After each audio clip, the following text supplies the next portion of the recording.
hit them with that act reacher. Y'all gonna learn today.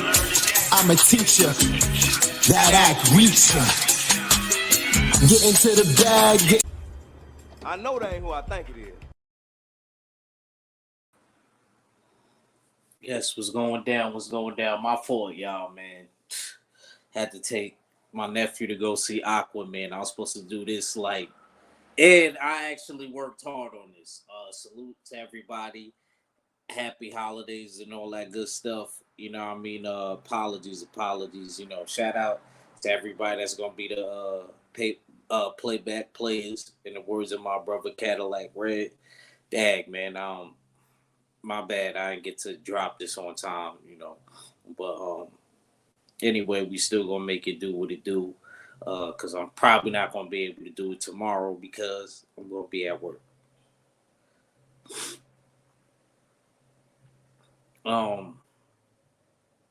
Man, so this one, you know what I mean, is a special. I wanted to drop real quick, you know, my top 10 real quick.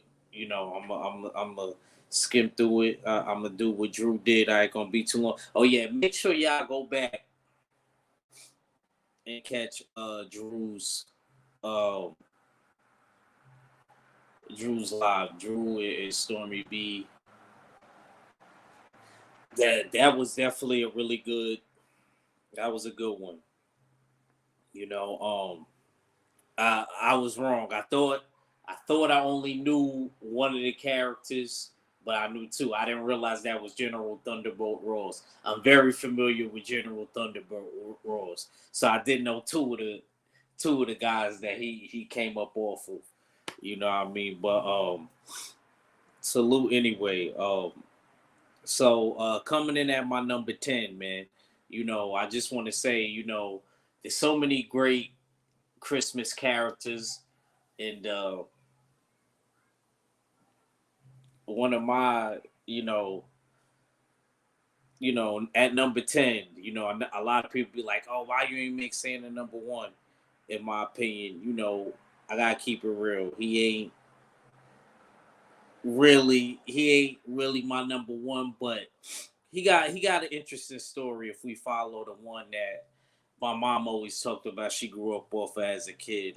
I actually had to, like I said, I kind of worked hard on this one because I had to rewatch a lot of this stuff. Some of them I seen, but as a really little kid on tape, you know, probably my brothers and sisters' tapes, some of them on DVD as, you know, I started coming up. So, you know what I mean? I had to rewatch all of this stuff so that I could know, like, kind of the storylines and the backgrounds of this. So, coming in at number 10 is old St. Nicholas, you know, and they got an interesting story and background story behind Santa, man. You know, how he got raised by the Kringles. That's how he got the name, Kris Kringle. His name was Claus. Yo, let me tell you something. That dude, Meister Burger, wasn't nothing. How you find a baby on your doorstep and you just, come on now. That was, come on, man. And then you talk about bring it to the orphanage. I mean, you should have made sure he was straight.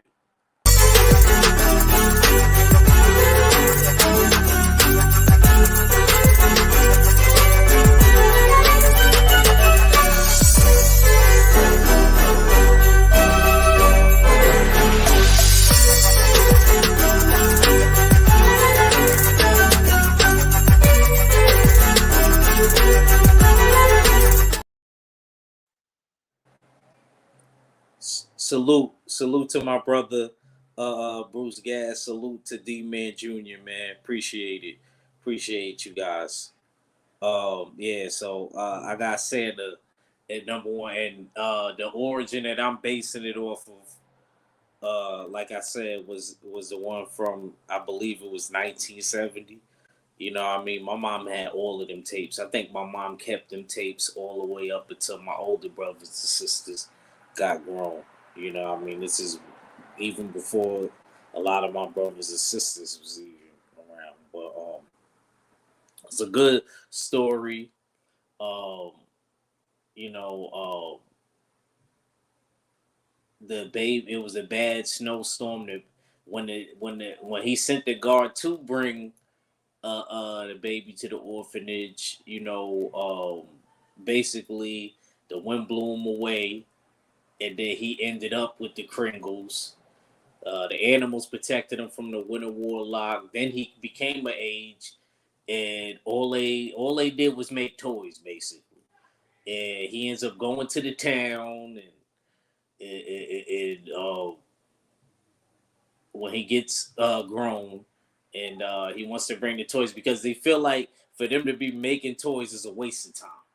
Basically, it's a waste of time for him to be making toys and the Kringles that he grew up with, and they're not going to no kids or anything like that.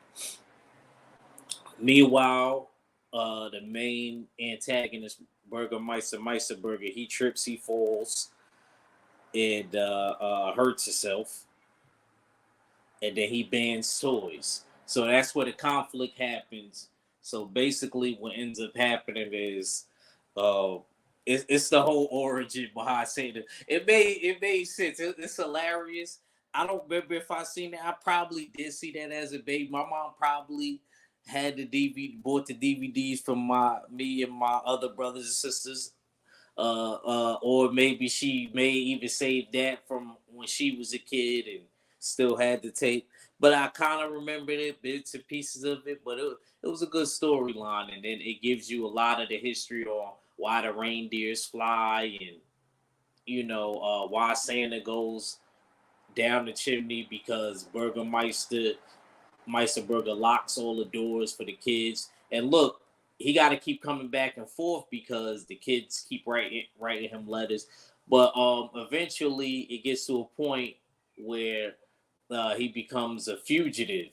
Yeah, Santa was actually a fugitive, and like I said, he still ends up delivering the toys, but it gets to a point to where he only does it on Christmas Eve. He still goes down the chimney, and the Winter Warlock ends up becoming his friend, and he ends up losing his magic because he ends up becoming a good guy. So, and the snowball, crystal ball thing he got so that he could watch the kids. So, basically it goes into the whole origin of Santa Claus.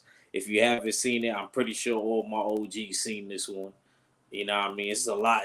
This came out before a lot of my OGs was even around. So I'm sure that they watched it though. So it's actually a really good story about Santa Claus. So Santa Claus, my number 10. My number 9, I gotta go with Rudolph the Red-Nosed Reindeer. I say Rudolph Red-Nosed Reindeer. He had a fairly decent story too. He was discriminated against. He was Donner's son, the reindeer. One of Santa's first reindeers. He was Donner's son, and I remember his dad was always trying to hide his nose. He had it in him though. What thing I could say, he definitely had it in him. Had a lot of his dad in him, like his takeoff and everything like that. But he just was discriminated against. He was different. That's the whole song, Rudolph the Red-Nosed Reindeer. And basically, nobody really recognizes his worth until the end of the movie. Basically, through that blizzard and that snowstorm that they had that was really bad, Santa Claus actually gives them a chance, talking about, oh, we need your nose. So they ended up needing Rudolph's nose at the end. All that time he was discriminated against, and people trying to hide his nose and not thinking it was a gift. And then eventually the nose ended up being the reason that Christmas was saved. He said his nose was red because of coke. Mr. Sheldon, this is a children's channel, man. You are terrible, man. I'm gonna have to bang the gavel on Mr. Sheldon for that. This is a children's channel.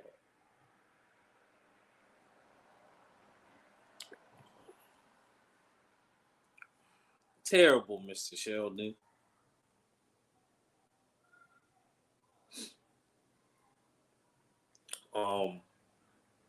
But yeah, man.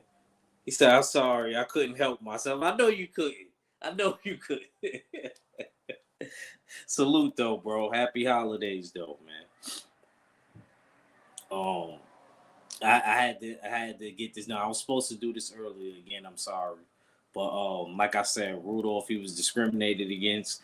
His worth wasn't recognized until the end when that bad storm came and Santa needed his nose to guide the way because the snowstorm was so bad. Santa was actually going to cancel, but he didn't because, like I said, Rudolph's nose being so bright and stuff, it was able to guide him through the blizzard and stuff like that. So number 9, you know what I mean, is Rudolph and Santa. I mean, I said Rudolph and Santa. Well, number 10 is Santa. Number 9 is Rudolph.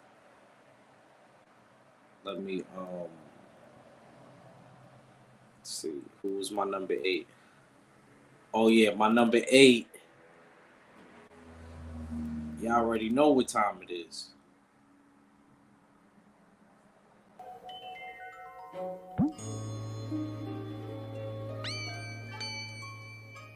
Happy birthday! Hey, I said my first words. But snowmen can't talk. All right, come on now. What's the joke? Could I really be alive? I mean, I can make words. I can move. I can juggle. I can sweep. I can count to 10.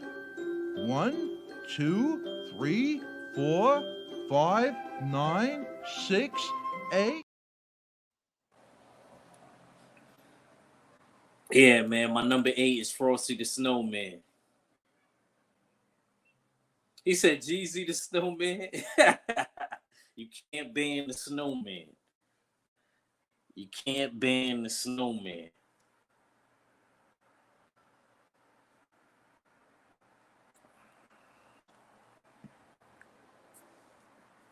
You can't ban the snowman, Mr. Sheldon.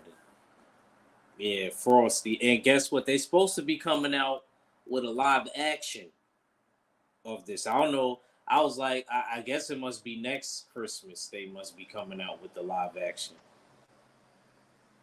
Yeah, but they coming out with a live action. They're gonna have the dude that plays Aquaman. He's gonna voice Frosty the Snowman. So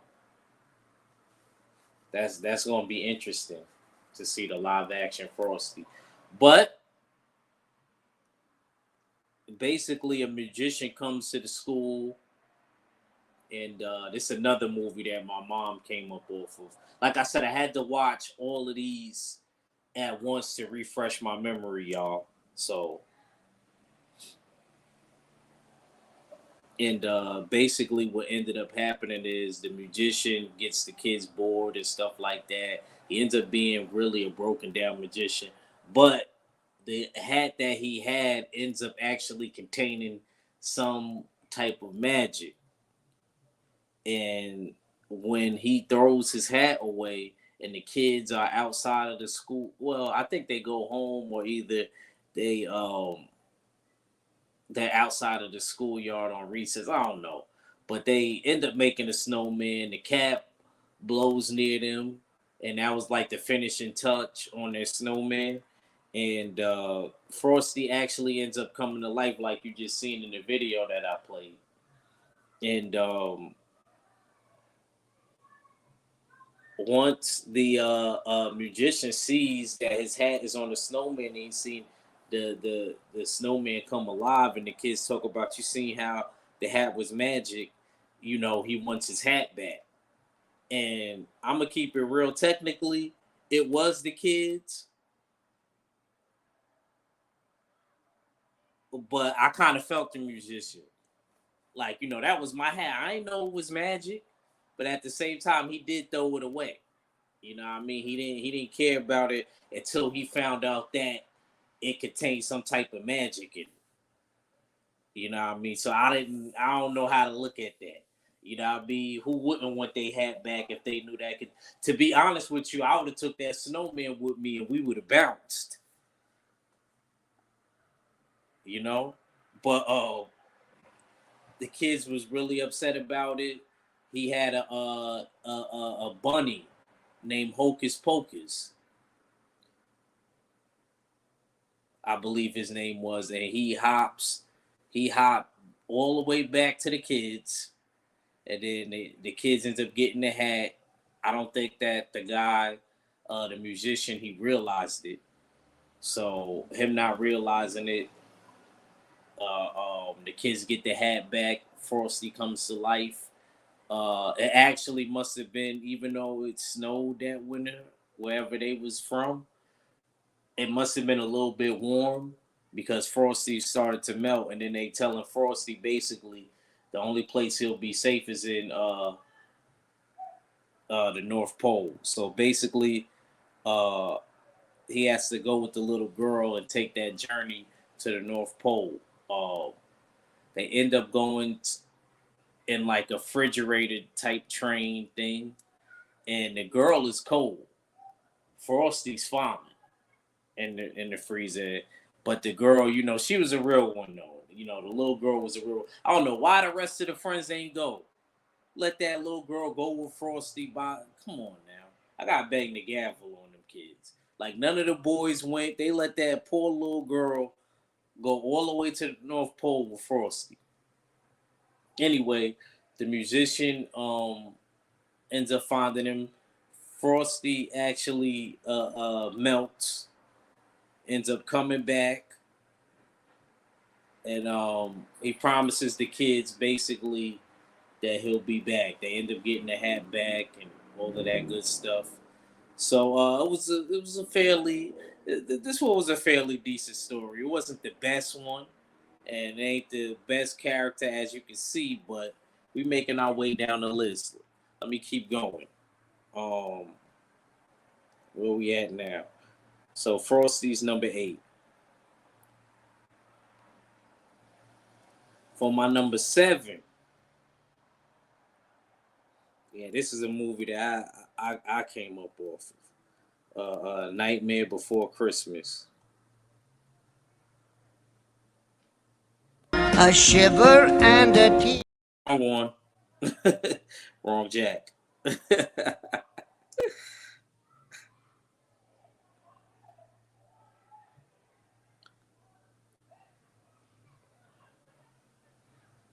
Yes, sir. Number 7 is Jack Skeleton.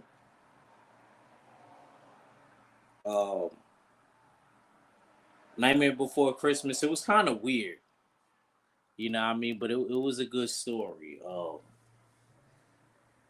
Jack, I don't know why he wanted more. He was good in Halloween Town where he came from. He actually influenced the mayor. The mayor didn't know what to do without him. So I didn't really understand why he was missing something. He ends up going through like a portal that takes him to the real world, our world. And he discovers Christmas. And he wants to basically become Santa Claus. So his idea is to kidnap Santa Claus so that he could go on a sleigh ride and deliver gifts. But the only problem is he doesn't really get the idea of the type of gifts he's supposed to give, and he doesn't have the whole Santa Claus thing down pat. So everything basically goes sideways as he's transporting the gifts. And the girl is his love interest in it. Her name is Sally. She basically warns him and tells him, I guess because she could like kind of see into the future, that he's gonna end up messing up Christmas basically. And that's what ends up happening. He ends up having the cops on him, and the cops end up shooting his sleigh ride down and stuff like that. It was a mess. So basically, he realizes that he's not the guy for the job. He gets Santa Claus back, and Christmas goes back to basically normal, and he learns to be. It's a good story because basically at the end of the movie, he learns to be grateful for everything that he has, rather than trying to be something he's not, and think that something is missing.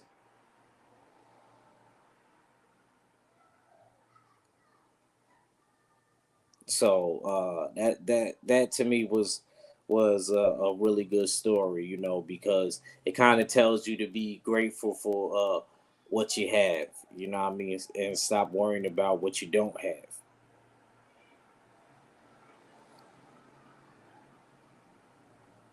So definitely a good Christmas story. So as my number six, I know a lot of my OGs is gonna like this one, and they probably gonna be. To be honest with you, that's how I know. Like I must not have remembered this movie because I did not remember this being a Christmas movie. Or maybe the last time I watched it, I must have watched. I must have been really little or something. I was like, because why don't I remember it? But number six, Gremlins, Gizmo and the Gremlins. I didn't realize that it was a Christmas movie because when I looked it up, I'm like, wait, this was a. So I definitely had to go back and watch. I was like, oh, okay, so it took place the whole thing around Christmas time. So I didn't realize that. I guess.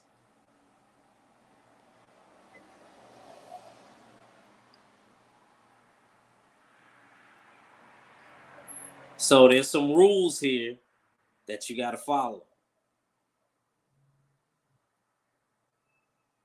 Keep it away from bright lights.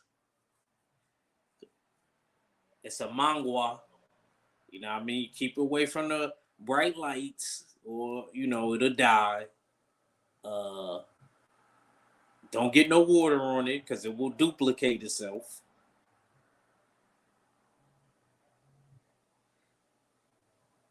It don't, oh yeah, never, don't feed it past 12.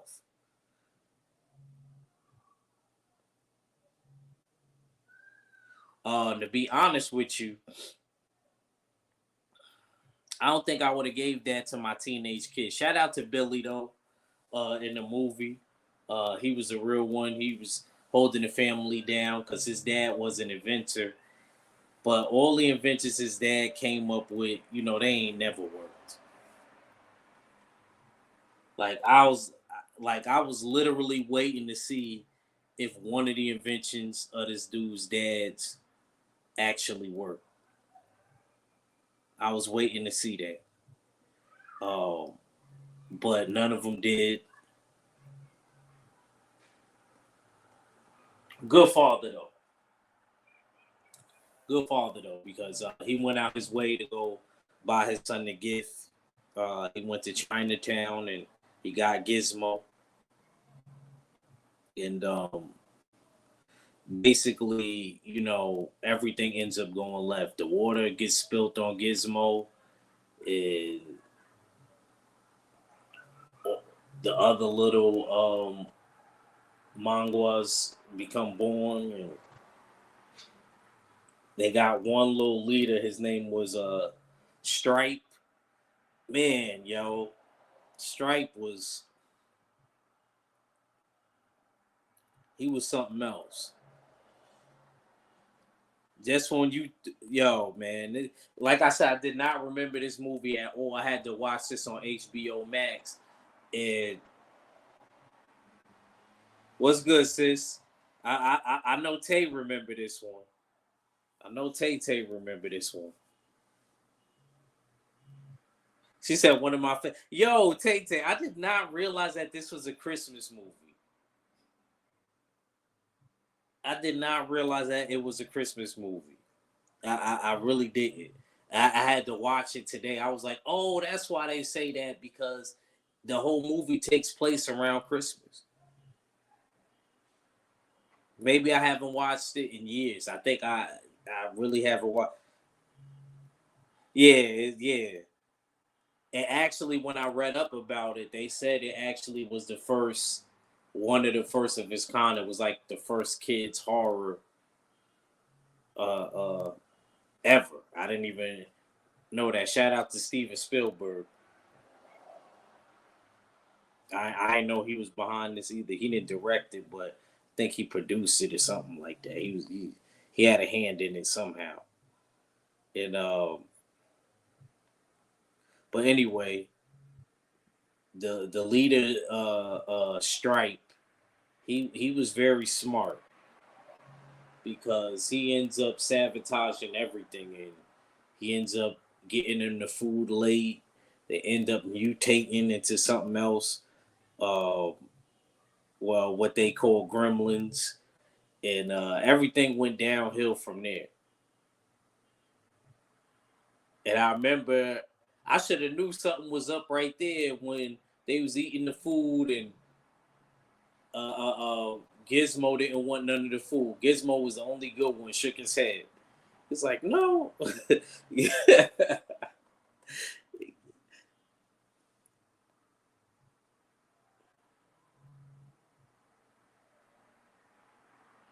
Yeah, like I didn't remember this at all. And I know I probably seen it when I was probably seen the reruns, or I don't know, maybe I had the tape or the DVD. I don't know, but I really didn't remember the movie. I really didn't remember the movie. So when I was watching it, it was kind of like I was watching. Well, then again, you gotta rewatch movies as an adult, because you probably got a better understanding of everything.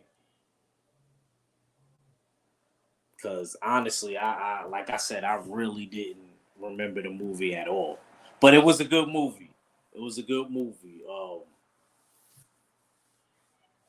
Uh, my thing was, see me, if I would have been in that situation, Stripe would have never got to that swimming pool. I promise you. I promise you, he would have got. Once he, because they already took care of most of them. Then when Billy was chasing Stripe, and then Stripe ended up jumping into that swimming pool, and he ran. He was like, "Yo, I got to bet," because you know they was coming. You know they was coming after that. I was like, "Yo, it's a rat." He didn't even get no little thing of water on him. Like, he went deep sea diving. It's yeah, it was early '80s too. This came out.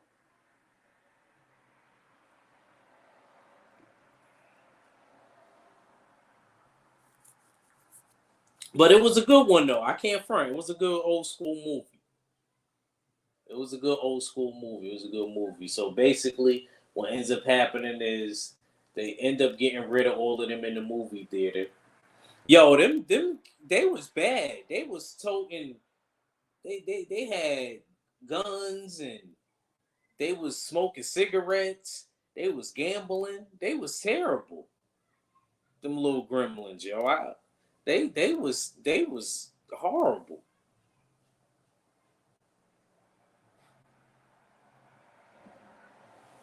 You know what I'm saying? Shoot, they really became Americanized in a few seconds. But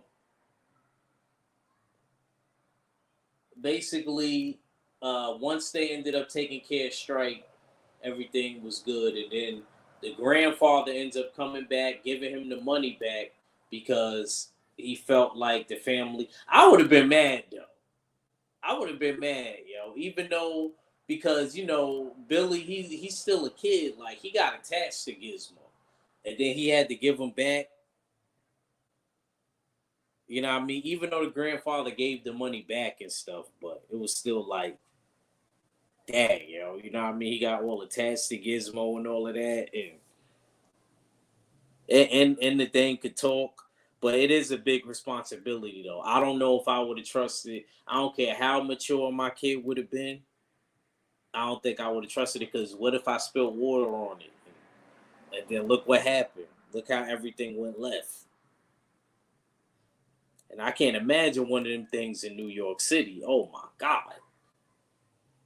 It would have been terrible. Once they would have duplicated, I wouldn't have been able to take care of all of them. So I already know I would have ended up having to sell them, and yeah, it would have got bad. I already can see it now. I can see it now. So I completely understand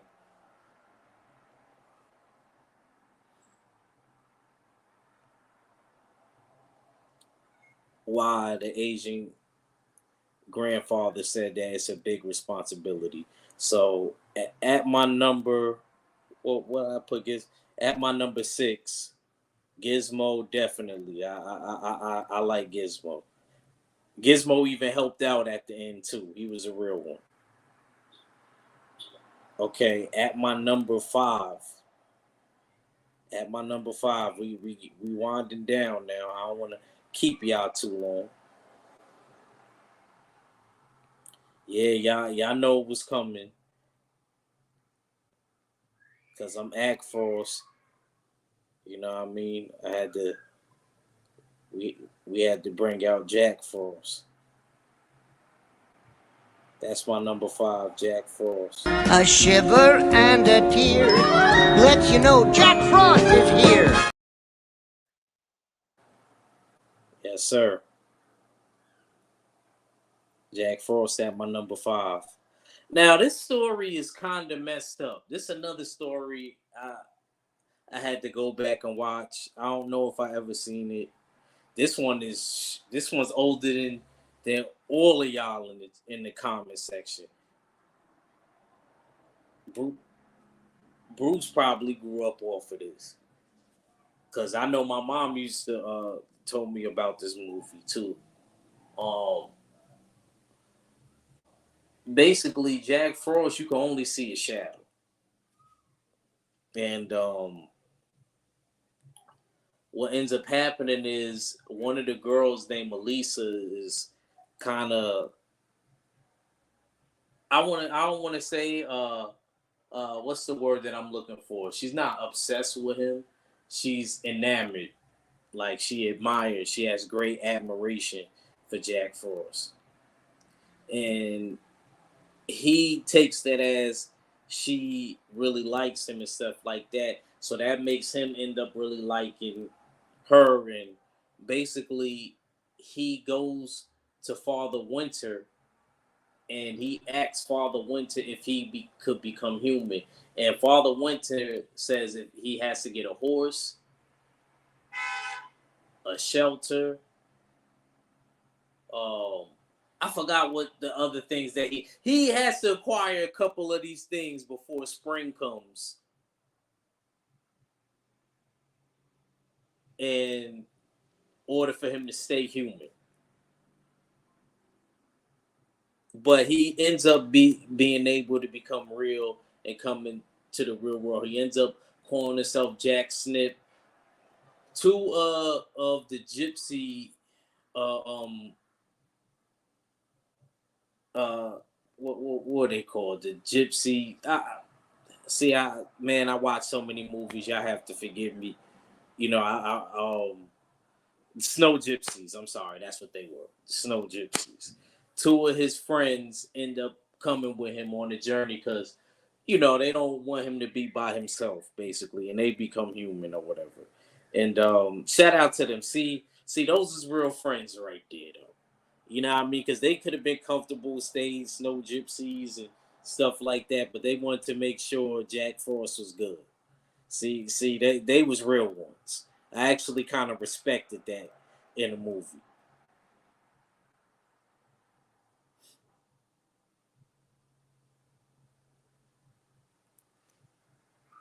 And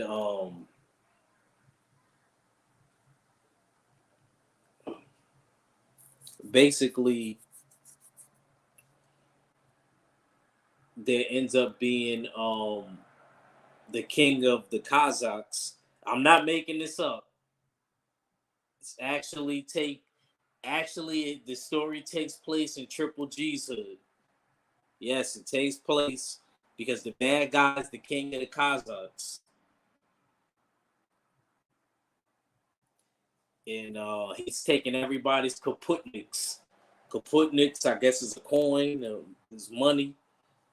And yeah, he taxes everybody. He's a really bad dude. I don't know who was worse at it. Like if Santa's bad guy was worse than Jack Frost's bad guy, I don't know.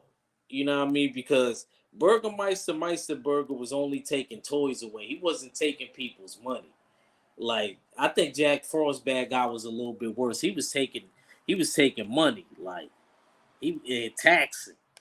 So I want to say that maybe Jack Frost had it a little worse when I think about it. And basically,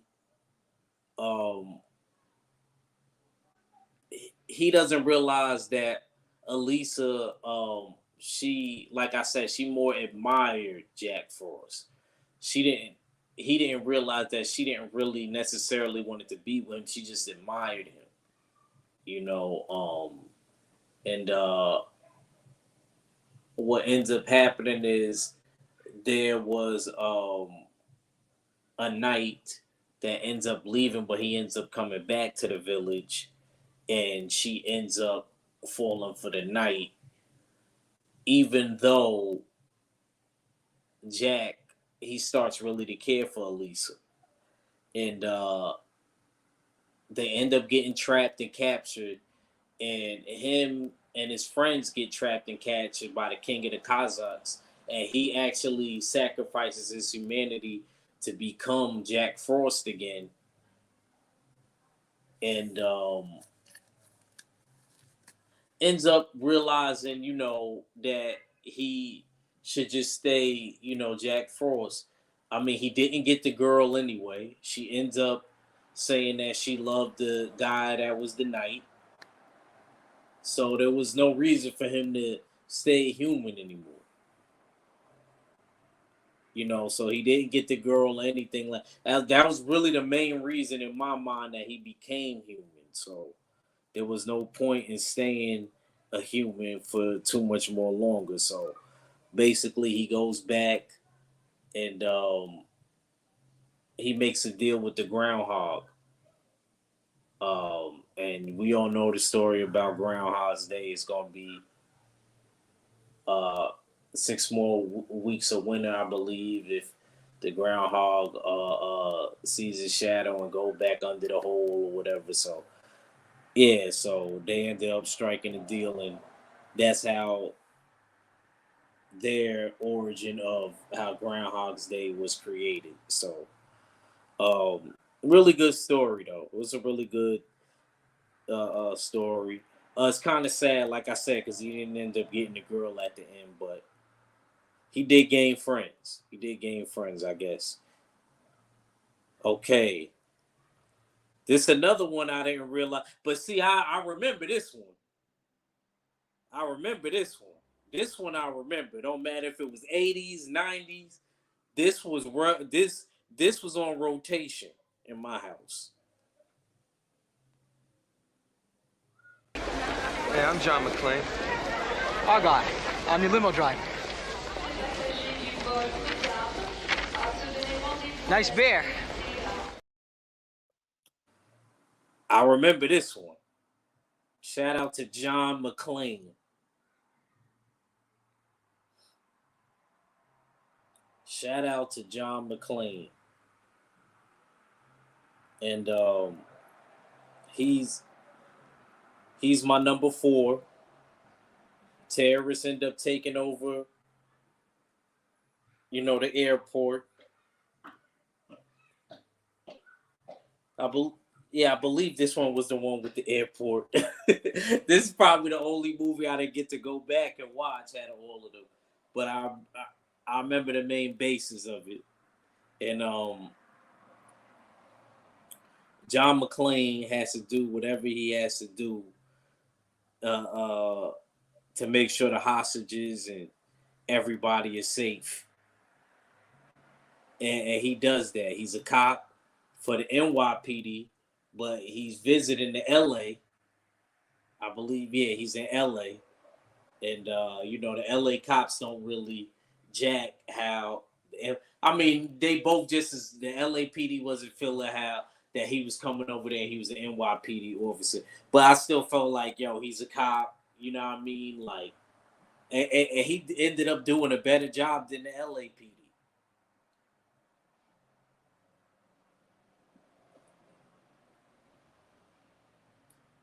Good story.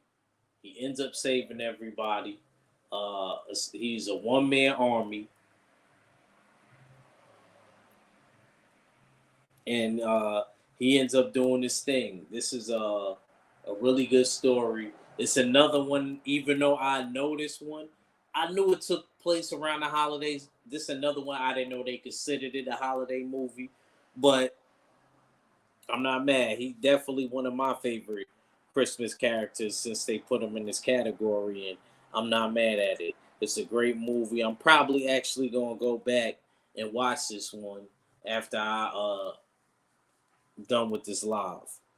Because out of all the movies that I covered, I think this is probably the only one that I didn't watch, but I had seen it recently. All the rest of these movies I hadn't watched. I never watched or I haven't watched in years.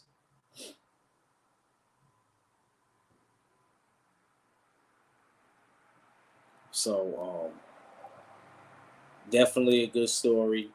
He actually ends up I think he's going, yeah, I think they have him and his wife got divorced. And it kind of like brought them kind of back together, I want to say.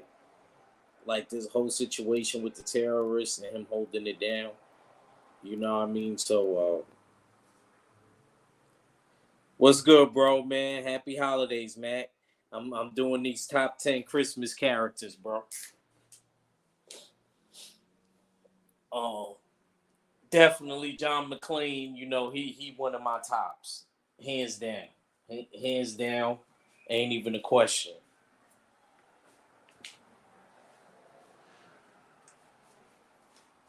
Definitely. My man John McClane, man. He Bruce Willis did such a good job in this movie. It wasn't even funny. Like I said, this is one I remember. This was on heavy rotation in my house. I think we had the DVD. Hey, I'm John McClane. Our guy. I'm your limo driver. Nice beer.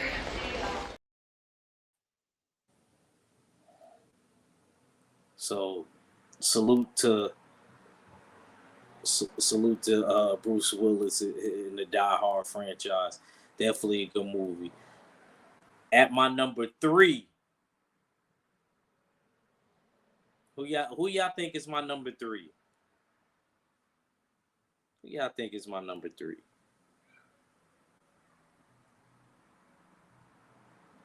All right. I believe you. But my Tommy gun don't. Get down on your knees and tell me you love me. On your knees?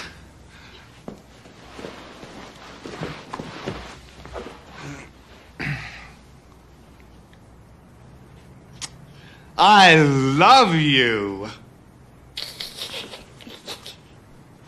You gotta do better than that. I love you. Maybe I'm off my hinges, but I believe you. That's why I'm gonna let you go. I'm gonna give you to the count of 3 to get your lousy, lying, low-down, 4-flushing carcass out my door. 1, 2.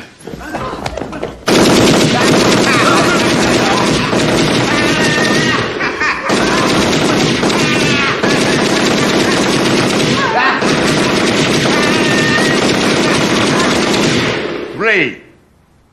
Merry Christmas, you filthy animal. And a Happy New Year.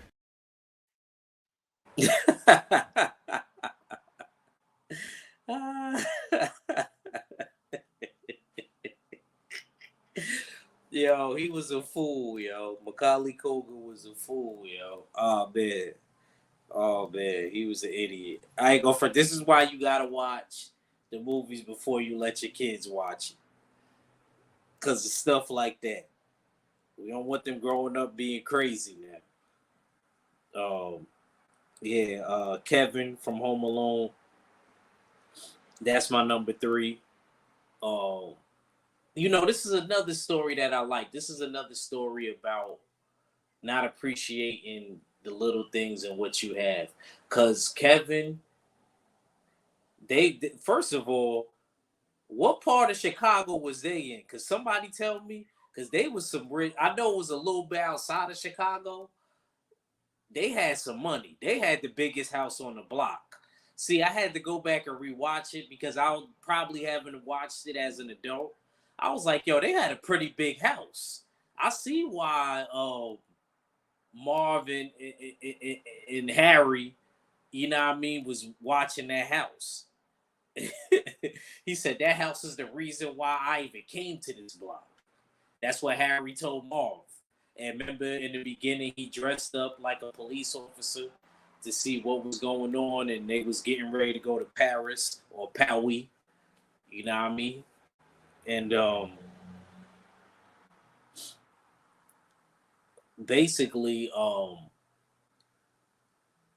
Kevin's he had a pretty big family. He had like what 4 or 5 brothers. It's like 5, 6 of them. And then his brother had a lot of kids too, and they all took him on the trip to Ike front. The older brother was just freeloading off of Kevin and their dad. Like I ain't gonna front. Whatever they was doing, they had pretty good jobs. Kevin, he's kind of was the problem child out the kids. I believe he was the baby.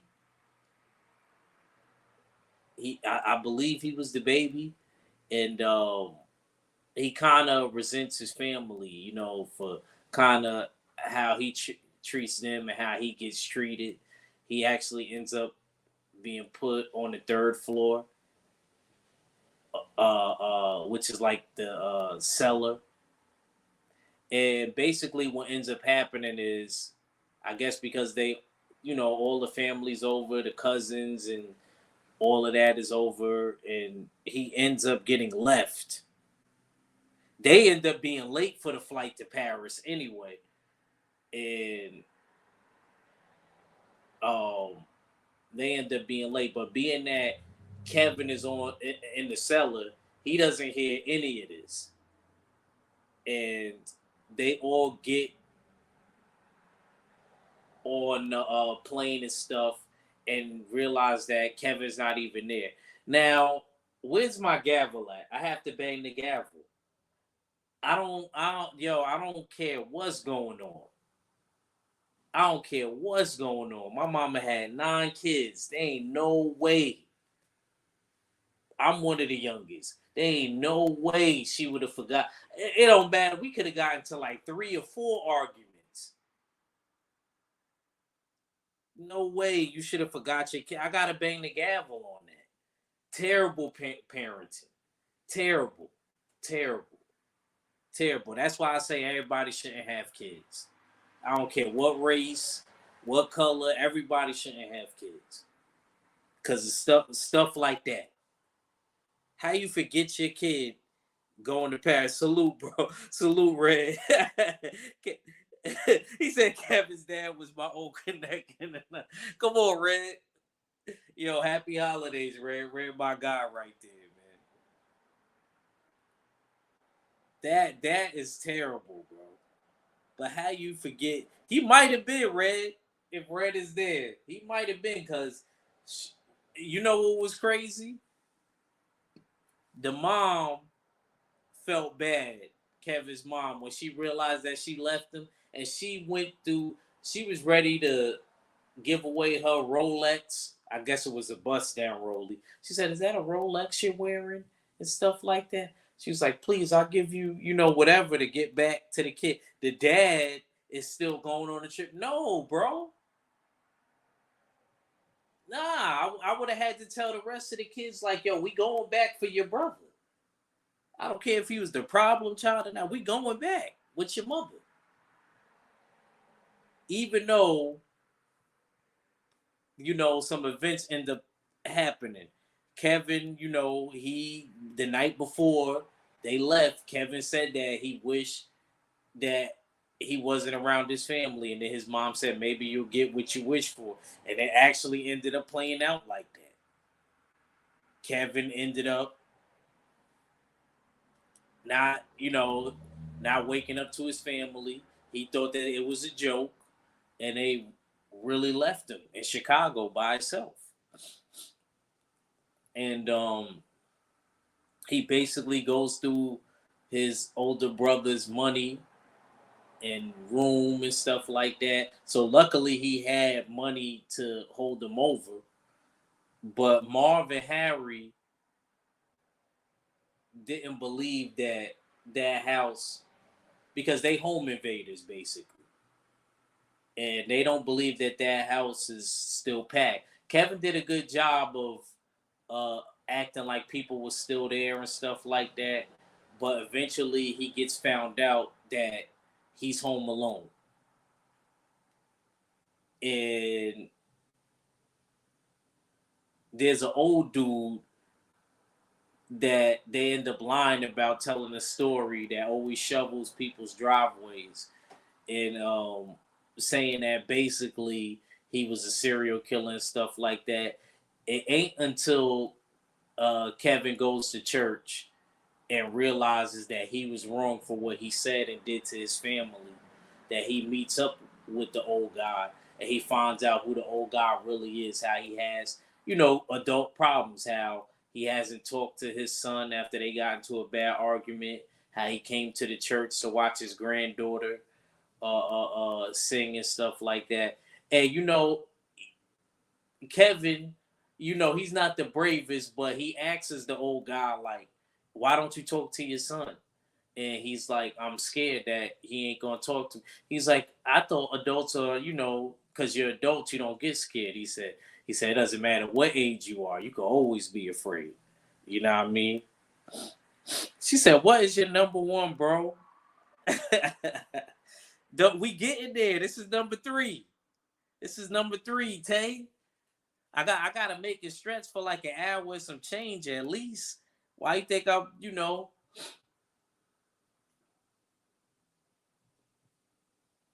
we getting there. I'm up to my number 3, I believe. Yeah, this is my number 3. So we got 2 more. And I'm gonna keep it real. Number 1 and number 2 was very hard. Very hard. These is 2 of the greatest Christmas stories and characters. I don't care what nobody says. This was very hard.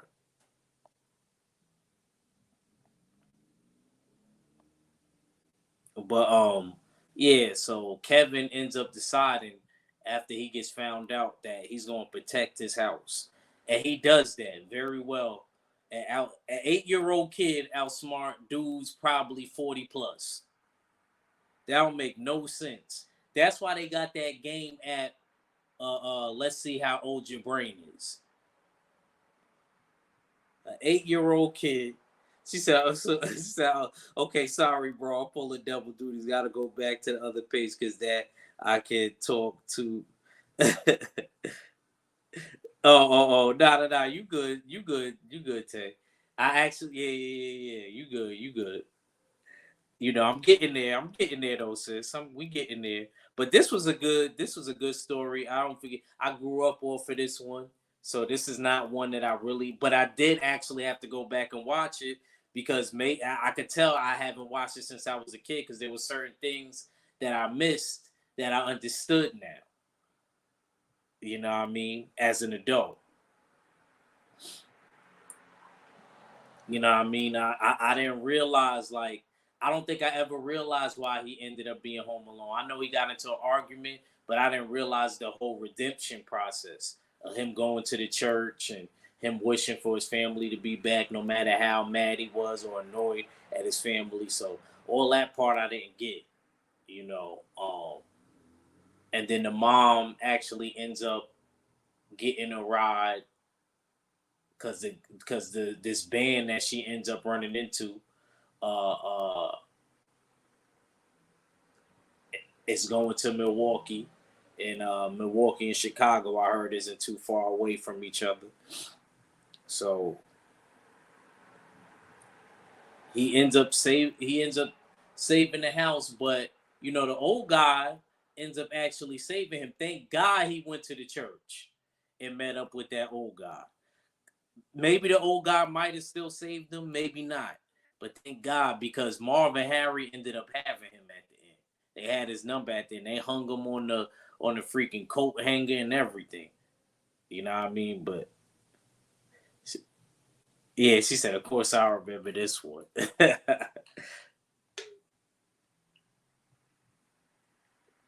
Great story. And he ends up seeing his mom the next day, gives her a big hug. And actually, the dad and the kids end up coming back early because they didn't feel right. You know what I mean?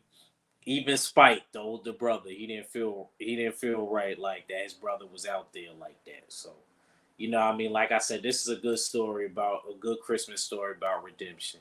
So my number 3 was definitely Home Alone.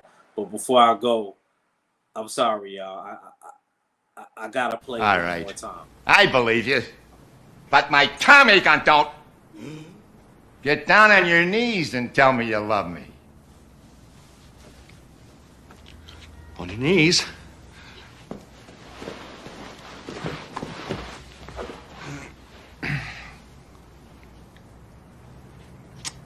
I love you. You gotta do better than that. I love you. Maybe I'm off my hinges, but I believe you. That's why I'm gonna let you go. I'm gonna give you to the count of 3 to get your lousy, lying, low-down, 4-flushing carcass out my door. 1, 2.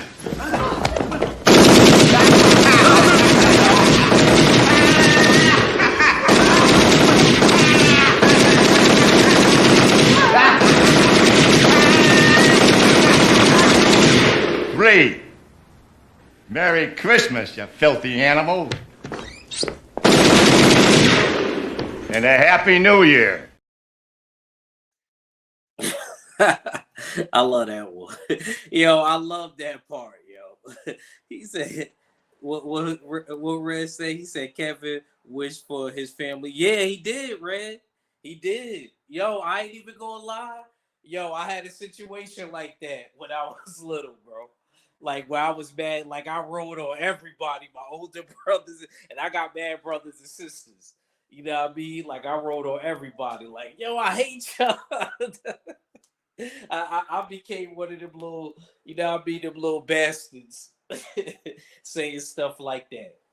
And now, you know what I mean, I'm real tight with my family ever since my mom been gone. So I can't, you know what I mean? Like, sometimes you don't see, and he was only 8. So I gotta remember, it's not like he hit puberty or anything like that. He's only 8.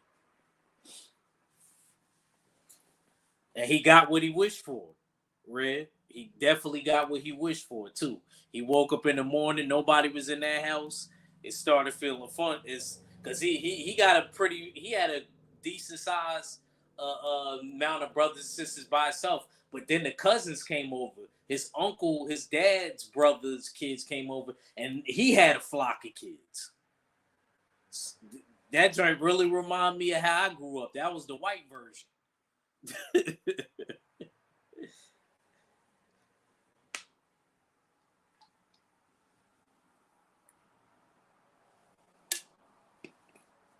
But yeah, that's my number 3. Kevin definitely my number 3. All right, so now we winding down, y'all. Ah, man, this was a hard one. This was hard, bro. 1 and 2 was so hard, but I had to go based on stories. of who was gonna be my number 1 and 2. All right, so my number 2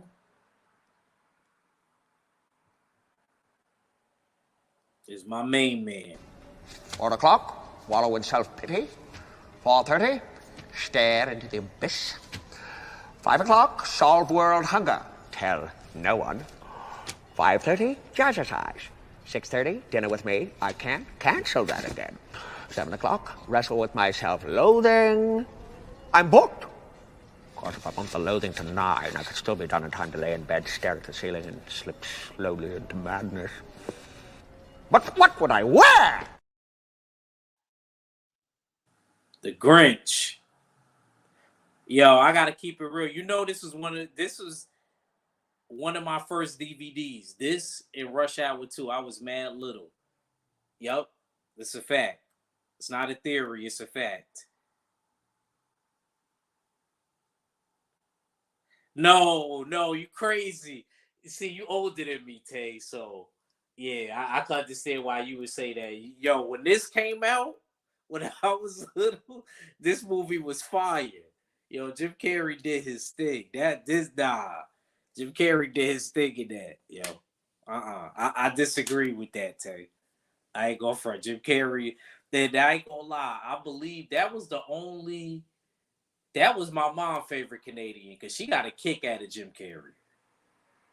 She got a kick out of Jim Carrey. Like we had all of the DVDs of Jim Carrey.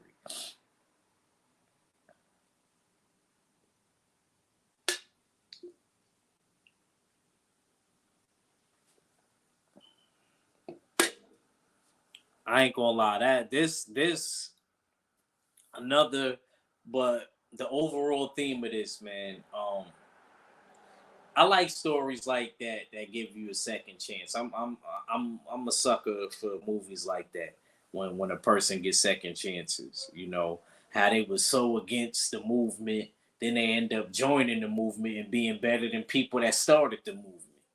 So that's how it happens sometimes. And you know, the Grinch.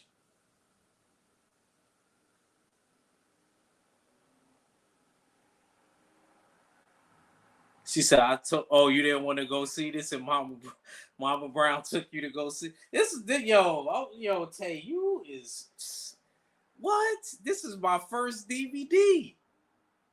We got the DVD. We got everything late, y'all. DVD player. I probably got the DVD like 2 years, 3 years after it came out, but still, I remember this is one of my first ones.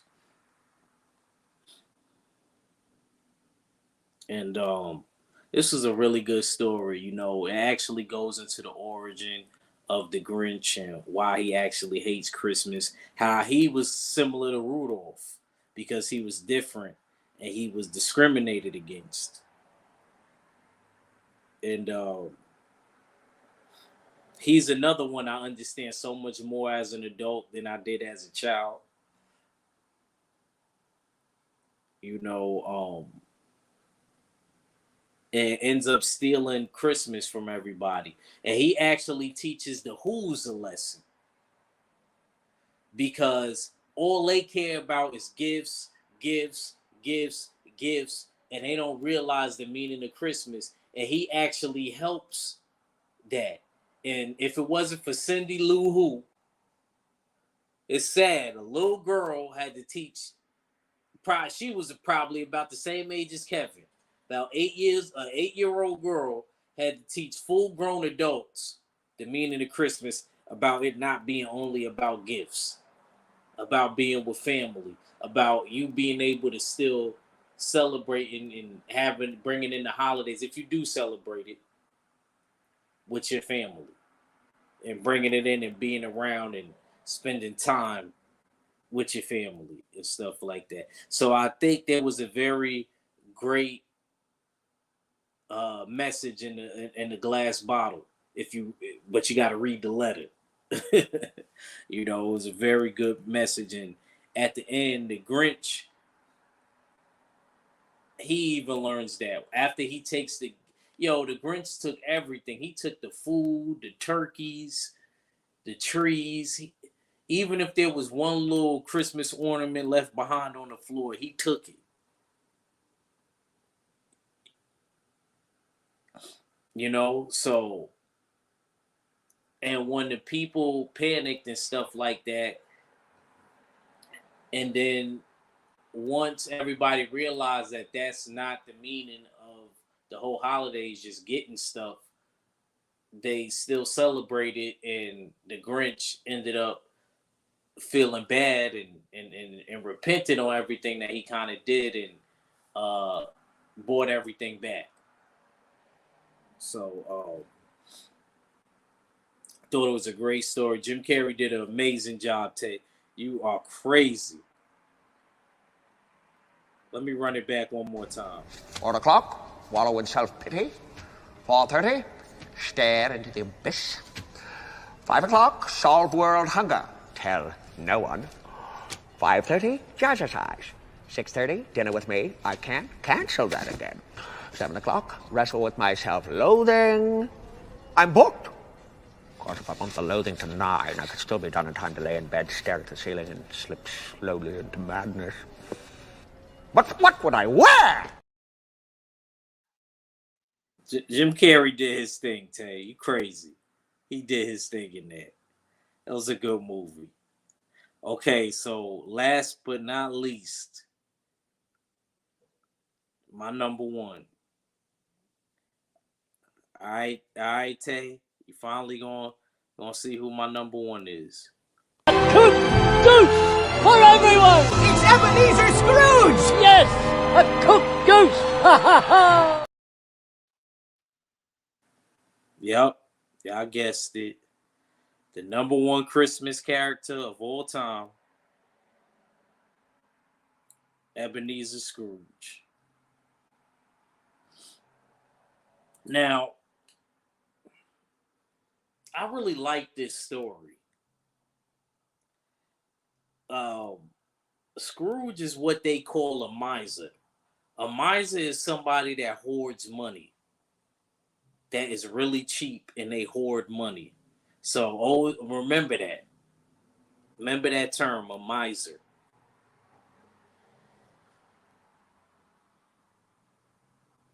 Ebenezer Scrooge, he got to be number one. The story was so real.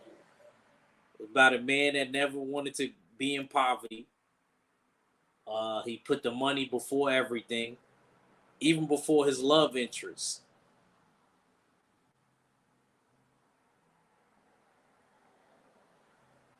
Jacob Marley, his business partner, ended up dying, leaving it to him. And then you seen the person that worked under him, Bob Cratchit. And he had a son and daughter and family, you know, Tiny Tim. And this is just a great story. You know what I mean? Shoot, we might have to, the LDBC, we might have to redo this. We might have to do our own version of this. I'll play Scrooge. You know what I mean? I don't know who gonna play. Shoot, I gotta get the voice actors. I'm gonna be cheap. I don't think we're gonna make it a live action. It'd be cheaper if we get somebody to draw the illustration. I'm gonna have Red play one of the spirits. I don't know if Red gonna be the ghost of Christmas present or Christmas past. I gotta have BFTB play the ghost of Christmas future. BFTB got to, because he's the ghost of Christmas future. We'll get to that. But anyway, she said, "Lord, shoot, I'm telling you, we got to, man. I think that'd be dope. That'd be dope. We redo the Scrooge movie next Christmas. I need somebody that's a good illustrator though, that know how to cartoon. And then after that, it's cheaper. All I need is the voice actors. I get the voice actors, it'd be dope.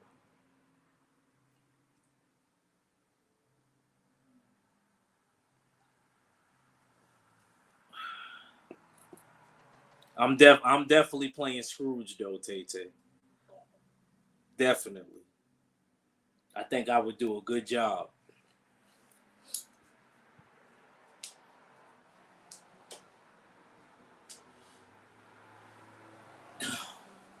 Nah, I would have.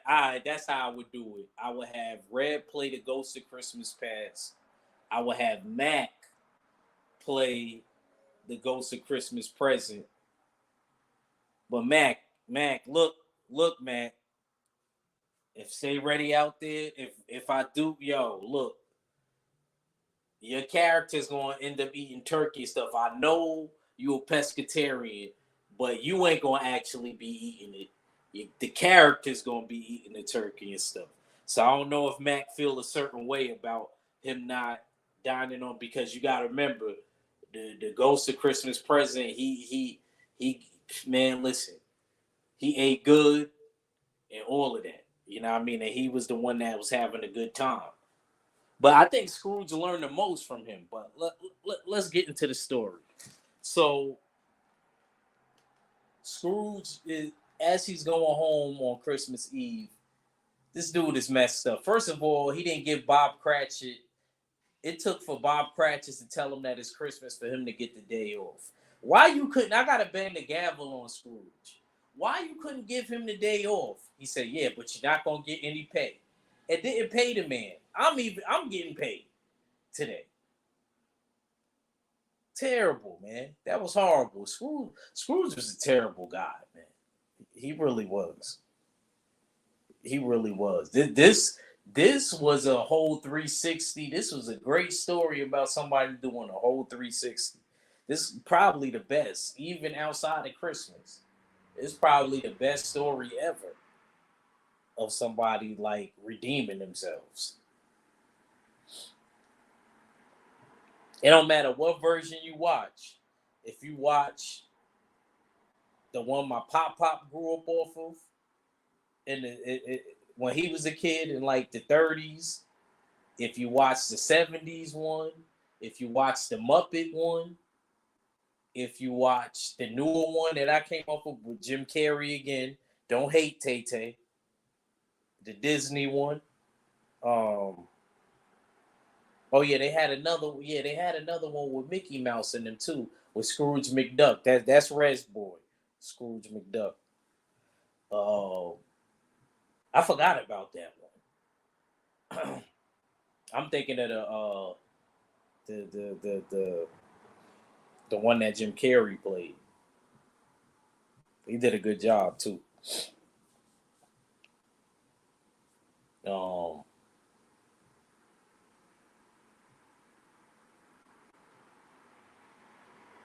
But Scrooge ends up getting visited by his old business partner, Jacob Marley, and he visits him in chains as is like a spirit. And he's like, these is from the chains of life and the burdens that I wore that kept me shackled down. You know what I mean? Don't let this happen to you, Ebenezer. You know what I'm saying? And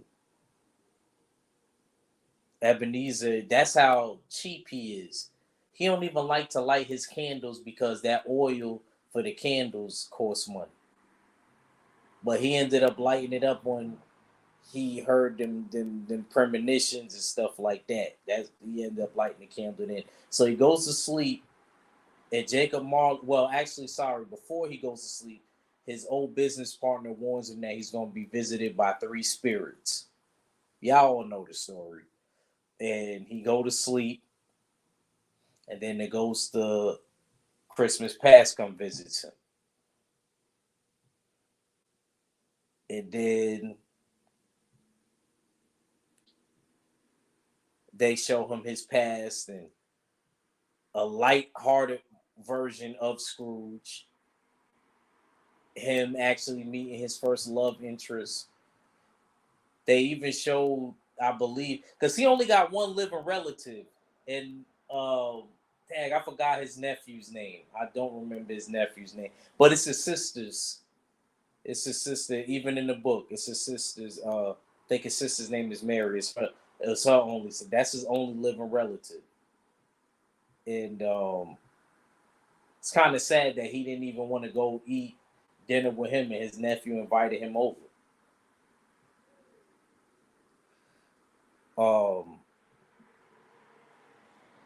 And they just show him his whole past. And then he goes to Christmas Present. And I like the spirit of Christmas Present because it shows Bob Cratchit and how his family is living. And he's still, Bob Cratchit is a real one because he still was appreciated Scrooge. And he could barely scrape up money for a turkey. And Tiny Tim had an old crutch. And the kids were starving. They barely had any food. And he still, and the wife was dogging. The wife was, oh, friend, oh, whatever. Sorry, Tay. You know better than me. I thought it was Mary. I think maybe in one interpretation that I was watching, her name was.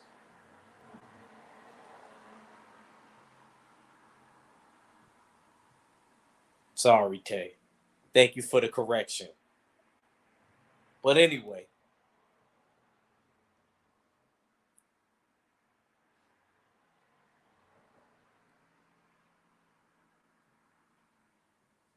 um, I like the Ghost of Christmas. He even says that he learned the most from the ghost.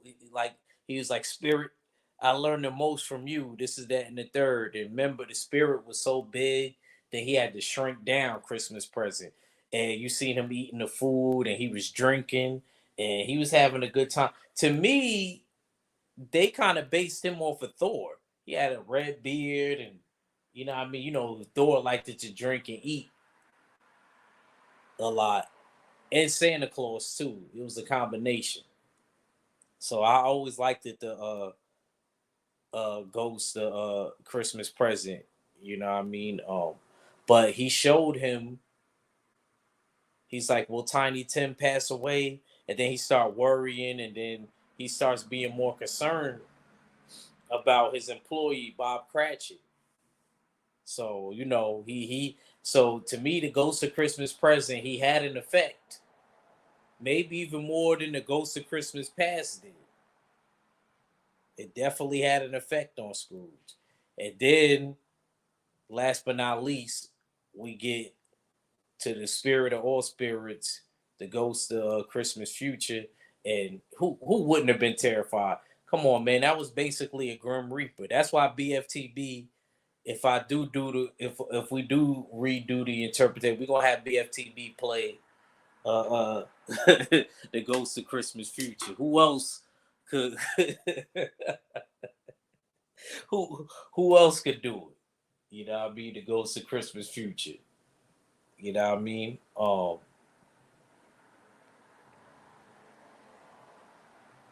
She said, Tay said that scared me.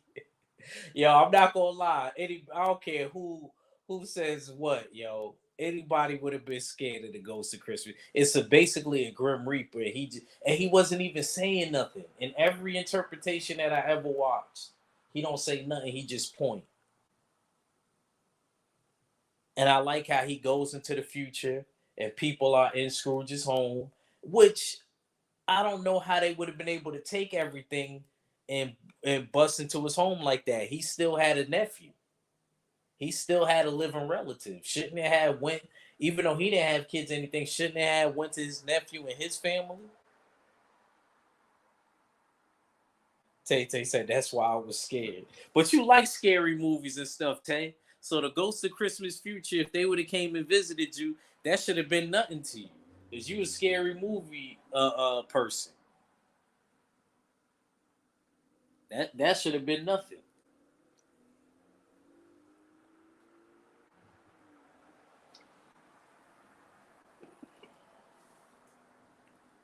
And you remember what Scrooge said too. He said, "Oh, spirit, out of all the spirits, I fear you most of all."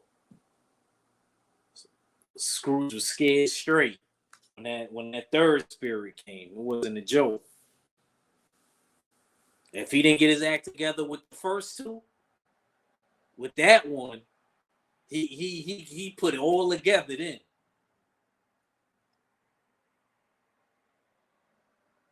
He put it all together then. And then, like I said, they went in his house. Everybody was celebrating a person being dead. He said, Spirit, who are they talking about, Spirit? And the Spirit didn't say nothing. He just was pointing, showing him where to go, directing him, and all of that. He ain't say nothing. He ain't say nothing to him. Just pointed. And then they end up coming to the cemetery. You see two headstones. One was Tiny Tim's. He said, "Oh, Spirit, I didn't mean for this to happen." And then he pointed to another. He said, "Spirit, whose grave is this?" And then he ends up wiping the tombstone off and ends up saying Ebenezer Scrooge. He said, "Oh, Spirit, now you want to change. When stuff getting funky, you want to change." But basically, it was a long night and a long dream, and the dream shook Scrooge up enough for him to wake up and change. He's donated to the poor. Let me say it in my Red's voice: money for the poor. And he just ends up becoming a whole different person. So Scrooge is my number one. Cook goose for everyone! It's Ebenezer Scrooge! Yes, a cooked goose! Ha ha ha! You know what I'm saying? So that's my number one character. You know what I mean? I did the top 10. Didn't want to keep y'all. Yeah, word. Like I said, sorry about me doing it so late, y'all. Meant to do it a little bit earlier, but I had to run around with my nephew. Had to get him some Nintendo Switch games. So this is all my nephew's fault. I would have went on earlier, but I had to get him a Switch game. I'm probably gonna go see Aquaman next week. Probably see Aquaman next week. Cause after running around with him, this one I don't got no kids. You know what I mean? I ain't even had the energy after that.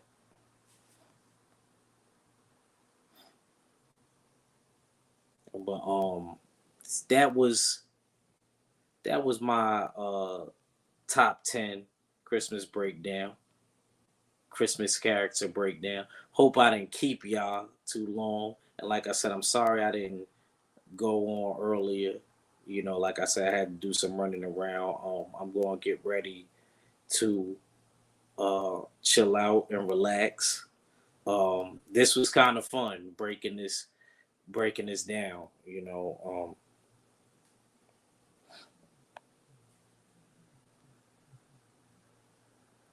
oh my God, Tay, stop! Just talk about I'm gonna have shoot that that ain't happening. If that ever did happen, the chances of that happening, I don't think none of my brothers and sisters that have kids ended up having twins.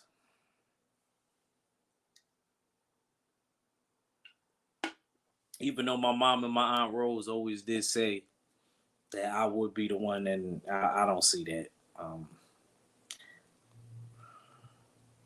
I ain't. I've been safe. I've been safe this far. You know, they say things start changing after you had the babies. You know what I mean? No. My mom was a twin. Tay. She didn't have twins. My mom was a twin. My mom and my aunt Rose. That's my mom's identical twin sister.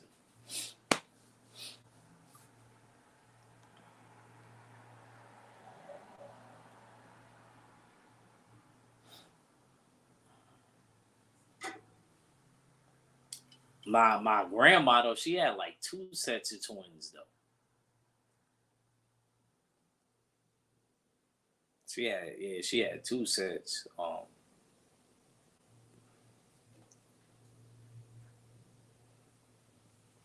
My mom had 12 brothers and sisters.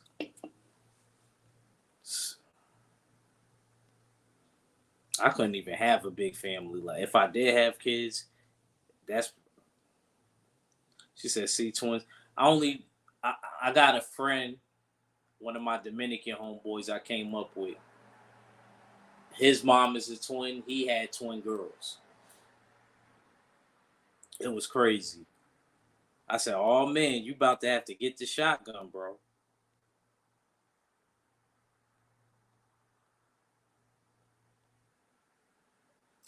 He's like, "You next." I was like, "Shut up." Oh, D-Man Jr. said my sister had 2 sets. Yeah. Yeah, my only person I know that did that was my grandma.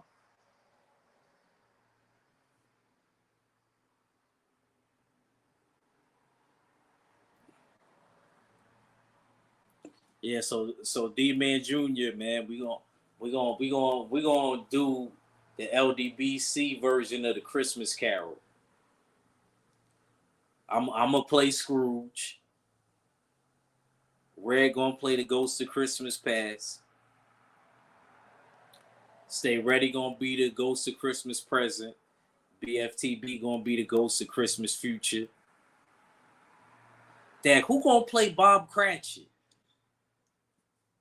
Damn, who will play a good Bob Cratchit in the LDBC? Damn, I would have to think about that one. That's hard. See, he said, "There you go." Well, D-Man Jr., we gonna have you play Bob Cratchit.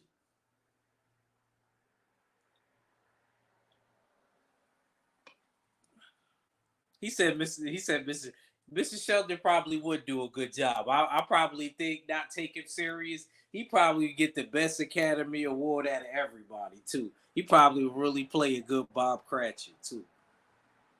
Now we're gonna cartoon it though. It ain't gonna be live action. It's cheaper that way.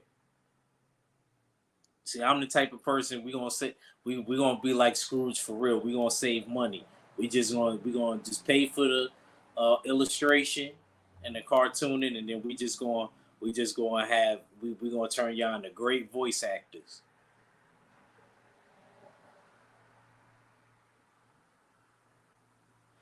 Tay Tay said I'll play Tiny Tim. I'm a bitch.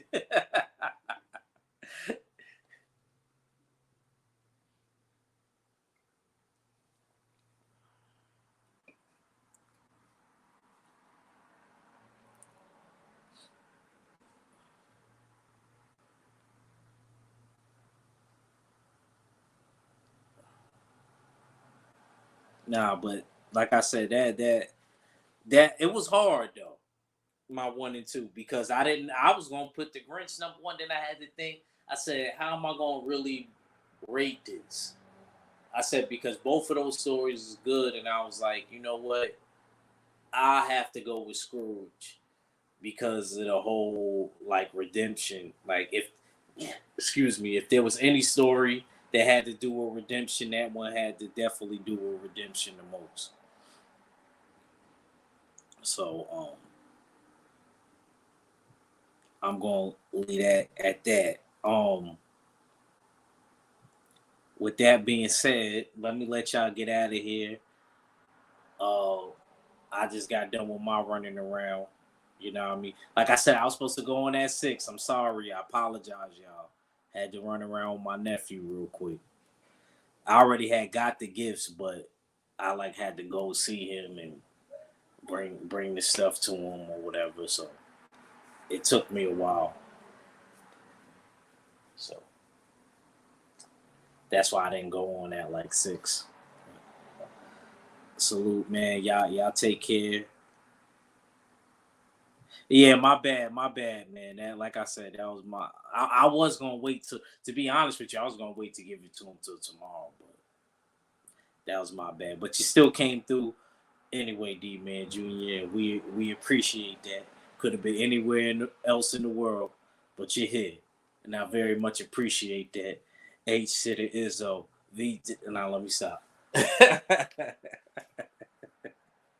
Yo, salute, man. Y'all all take care, man. And I'm gonna be back with another one on Comic Cons, man. I'm gonna be back with another one.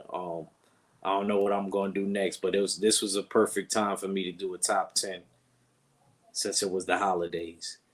Y'all be good. Shout out to the mighty LDBC and the full Berserker clan and the usual suspects. Make sure you shop usualsuspects6.com because you fit the description. Salute, y'all. Peace.